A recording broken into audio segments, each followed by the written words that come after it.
یہاں تربیت یہ بھی ہماری ہونی چاہیے نا. کچھ لبرل قسم کے دین سے بیزار جو لوگ ہیں وہ آپ کو کیا کہتے ہیں پتہ کیا کہتے ہیں؟ آپ بس آپ یہی دعائیں مانگتے رہیں، آگے نہ جانا. آپ یہیں سے دعائیں مانگتے رہیں، آپ کی دعاؤں سے بڑا کچھ ہو جائے گا. مذاق کرتے ہیں، جس طرح میں پہلے عرض کر رہا تھا. ایسے لوگوں کی باتوں پہ آپ نہ جائیں، بلکہ میں کہہ رہا ہوں کہ یہ اللہ اور اس کے رسول کے احکامات ہیں. جہاد یہ اللہ کا حکم ہے، اللہ کے رسول کا حکم ہے، یہ ہمارے دین اسلام کا ایک حصہ ہے. جب بھی کوئی اس کا مذاق بنائے گا، یاد رکھیں اس دنیا میں بھی ذلیل و رسوا ہوگا اور اس کو آخرت میں بھی ذلیل و رسوا کرے گا. آپ دعا کریں، نہیں جا سکتے یہاں دعا کریں، گھر میں مصلی بچھا کے دعا کریں، اپنے ماؤں بہنوں کی تربیت کریں. اپنی ماؤں بہنوں کو، اپنے بچوں کو ہم سمجھائیں کہ جب موبائل سے وقت ملے نا تو جو یہ گساؤ کا کام نہیں ہے، اپنے غریبان میں جھانکیں. جن ماؤں کے لال وہاں کھڑے ہیں نا سامنے سینہ تان کے، باتیں کرنی بڑی آسان ہے. ہمیں اپنی سیاست میں یہ گندی سیاست جو آج کل کی سیاست ہے اس کی بات کر رہا ہوں، ہمیں یہ نہیں بھولتی. کوئی فوج کے خلاف بک بک کر رہا ہے، کوئی کسی ادارے کے خلاف کر رہا ہے، کوئی کسی کی ادارے کے خلاف کر رہا ہے. بھائی آپ اپنی باتیں اپنی جگہ پہ رکھیں. جو اب ماحول بنا ہوا ہے اس کے لیے ضروری ہے کہ ہم اپنے اداروں کے ساتھ کھڑے ہوں، ہم اپنی فوج کے ساتھ کھڑے ہوں. میں عرض کر رہا تھا کہ اپنے گریبان میں جھانکیں. چھوٹا سا اگر بچہ ہو نا 1 سال کا، اس کو کوئی ایک تھپڑ رسید کر دے، آپ آگ بگولا ہو جاتے ہیں کہ میرے بیٹے کو میری بیٹی کو فلاں نے کیوں تھپڑ مارا ہے. لیکن وہ بھی تو کسی ماں کے لال ہے نا جو سامنے سینے تان کے کھڑے ہیں، جو شہید بھی ہو رہے ہیں، گولیاں بھی کھا رہے ہیں، جو جس طرح بھی ہیں وہ ہمارے ملک کی حفاظت کر رہے ہیں. ویسے لوگوں کے لیے دعا کرے. اللہ اور اس کے رسول صلی اللہ علیہ وسلم نے ہمیں یہ ترغیب دلائی ہے. اور تیسرا ان آیات مقدسہ میں جو ہمیں ادب سکھایا گیا ہے نا جنگ کا، وہ ہے اللہ اور اس کے رسول کی اطاعت. یا ایھا الذین آمنوا اذا لقیتم فئۃ فاثبتوا واذکروا اللہ کثیرا لعلکم تفلحون. واطیعوا اللہ ورسولہ، کہ اللہ تبارک و تعالی نے فرمایا ایمان والو اللہ اور اس کے رسول کی اطاعت کرو، اپنی طرف سے حوصلے نہ مارو، اپنی باتیں بیچ میں نہ چھوڑو. اللہ اور اس کے رسول اطاعت کا درجہ اگر آپ نے سمجھنا ہے تو ہم بات کر رہے تھے جنگ موتا کی. جنگ موتا میں حضرت عبداللہ بن رواحہ رضی اللہ تعالیٰ عنہ، آپ نے ایک تو مسلمانوں کو وہاں تقریر فرمائی. ایک یہ ہے کہ اطاعت کا ایک درجہ ہوتا ہے. اطاعت اللہ اور اس کے رسول نے جو ہمیں فرمایا ہمیں اس پہ عمل کرنا ہے. اپنی طرف سے بہت اسیانہ بڑھنے کی بھی ضرورت نہیں ہے. اسی حضرت عبداللہ بن رواحہ کا میں آپ کو واقعہ سناؤں کہ جس دن سرکار دو عالم صلی اللہ علیہ وسلم نے اس جنگ موتا کے لیے مسلمانوں کو روانہ کیا نا تو وہ جمعہ کا دن تھا، جمعے کا، اور صبح کا ٹائم تھا. اللہ کے نبی نے مسلمانوں کو کہا کہ تم چلے جاؤ، 3000 کا یہ لشکر، حضرت زید تمہارے امیر ہے، سپہ سالار ہے، جا کے فلاں جگہ پہ جہاد کرنا ہے، جنگ کرنا.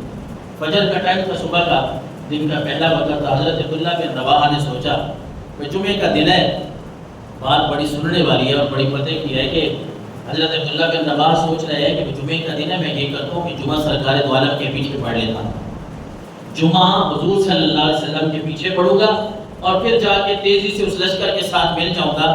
لہٰذا جمعے کا ثواب بھی مل جائے گا اور حضور کے پیچھے جمعہ پڑھ لوں گا.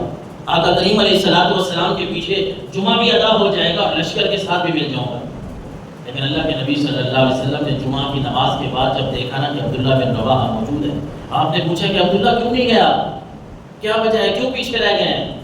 کیونکہ اللہ کے نبی نے یہ بھی فرمایا تھا کہ حضرت زید کے پاس جھنڈا ہوگا، پھر حضرت جعفر کے پاس، اس کے بعد فرمایا اگر یہ بھی شہید ہو جائے تو حضرت عبداللہ بن رواحہ کے پاس ہوگا. آقا کریم علیہ السلام نے تو پوچھا کہ عبداللہ آپ تو سپہ سالار ہیں لشکر کے، آپ کیوں نہیں گئے؟ حضرت عبداللہ بن رواحہ نے اپنا عذر بیان کیا، اور عذر بھی ظاہراً تو بڑا ٹھیک ہے کہ ایک آدمی، ایک صحابی یہ بات ذہن میں بٹھایا ہے کہ میں اللہ کے نبی کے پیچھے جمعہ ادا کروں گا، پھر جا کے لشکر کے ساتھ مل جاؤں گا.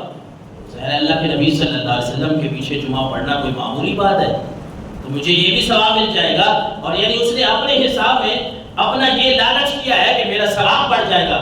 لیکن اللہ کے نبی صلی اللہ علیہ وسلم نے بڑی خوبصورت بات، اللہ اور اس کے رسول کی اطاعت کیا ہوتی ہے کہ جب اللہ حکم دے دے، اللہ کے نبی حکم دے دے، پھر اپنی طرف سے کوئی بات نہیں سوچنی، اسی بات پہ عمل کرنا ہے. کیونکہ حضور نے یہ حکم دیا تھا کہ لشکر جمعے کا دن ہے، فجر ٹائم آپ لشکر کو حکم دے رہے ہیں کہ تم سارے لوگ جو ہے وہ جہاد کے لیے چلے جاؤ.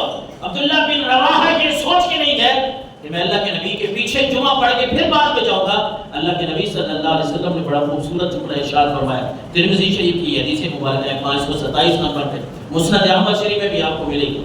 اللہ کے نبی نے فرمایا لو انفقت ما فی الارض ما ادرکت فضل غزوتہم، کہ عبداللہ بن رواحہ یاد رکھ، زمین میں جتنا بھی چیزیں ہیں، زمین کا سارا خزانہ اب تو اگر خرچ کر دینا، تجھے وہ ثواب نہیں ملے گا جو پہلے ٹائم والے چلے گئے صحابہ ان کو ملا ہے۔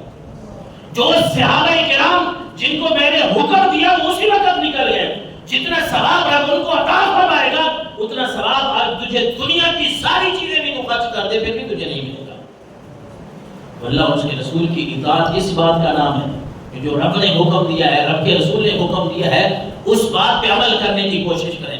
میں آخر میں اپنے نوجوانوں کو یہ پیغام دیتا چلوں کہ آپ مت جو ہے وہ غلط خبریں پھیلائیں۔ ویسے بھی جنگ کا ماحول ہو یا کوئی بھی ماحول ہو، اللہ تبارک و تعالیٰ نے فرمایا یا ایھا الذین آمنوا ان جاءکم فاسق بنبأ فتبینوا۔ اللہ تعالیٰ نے منع فرمایا سورہ حجرات میں کہ کوئی بھی یہ مسلمانوں کا شیوا نہیں، کوئی بات پڑھی، کوئی بات سنی، نہ اس کی تحقیق ہے نہ تصدیق ہے، اس کو آگے بھیجی جا رہے ہیں، وہ چاہے ہمارے فوج کے خلاف ہو، چاہے ہمارے ملک پاکستان کی سالمیت کے خلاف ہو، ہمارے کسی بھی ادارے کے خلاف ہو۔ یہ جہاد اور جنگ کے علاوہ کی بھی بات ہے کہ بغیر تصدیق کے اللہ تبارک و تعالیٰ نے فرمایا اے مومنو، اے مسلمانوں، یہ فاسق، کوئی بھی بندہ تمہیں فاسق بندہ اگر کوئی خبر دیتا ہے اس کو آگے نہ پھیلاؤ، کوئی تصدیق کرو، کوئی تحقیق کرو۔